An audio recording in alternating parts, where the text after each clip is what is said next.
সন্ত্রাসী জেহাদি dogs get the hell out of my country, নয়তো মারতে মারতে এখান থেকে তাড়াবো তোদেরকে।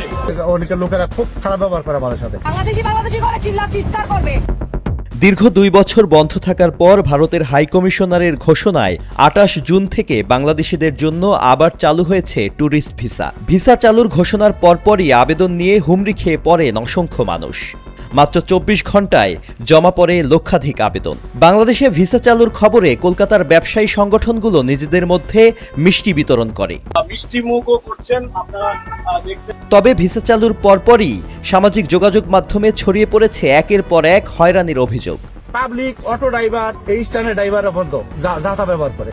এই 40 বছর ধরে আমি ইন্ডিয়া মেলা করি, আসা যাওয়া করি, এরকম খারাপ ব্যবহার করে নাই। একাধিক পর্যটক অভিযোগ করেছেন বাংলাদেশি পরিচয় জানার পরপরই অটো ট্যাক্সি ভাড়া বা কেনাকাটার দাম বেড়ে যাচ্ছে। ভাঙতি টাকা ফেরত না দেয়া এবং ডলার ভাঙানোর সময় প্রতারণার অভিযোগও এসেছে বেশ কয়েকজনের কাছ থেকে। নিউ মার্কেটের মতো পর্যটন গুরুত্বপূর্ণ এলাকার হোটেলে ওঠার সময় বাংলাদেশি পরিচয় পাওয়ার পর ব্যবহারে পরিবর্তনের একাধিক অভিযোগ পাওয়া গেছে। অন্য স্টেটের লোক আসতে পারবে না কলকাতার মধ্যে, বাংলাদেশি করে চিল্লা। সামাজিক যোগাযোগ মাধ্যমে ছড়িয়ে পড়া একটি ভিডিওতে এক নারী নিজেই দাবি করেছেন তিনি কলকাতায় ভ্রমণকালে নির্যাতনের শিকার হয়েছেন, তবে তিনি ত্রিপুরার নাগরিক। জানে না যে ত্রিপুরার লোক আসে, আসামের লোক আসে এখানে কাজ করতে। স্টেটও শিখিনি, কোন স্টেট আছে ইন্ডিয়াতে। আমাকে মালা উনকো দেশে কেন আসিস? আমরা তো নোংরা, আমাকে তো বাড়িতে নাকি বাথরুম নাই, কত কিছু কষ্টরা, তাহলে এইখানে আসিস কেন চিকিৎসা করাতে? ছড়িয়ে পড়া আরেকটি ভিডিওতে দেখা গেছে কিছু মানুষ কলকাতার রাস্তায় দাঁড়িয়ে বাংলাদেশি পর্যটক বয়কটের ডাক দিচ্ছেন।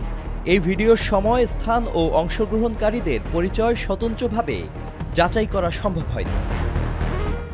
এই বাংলাদেশকে এখন যে এই ভিসা যেন দেয়া না হয়।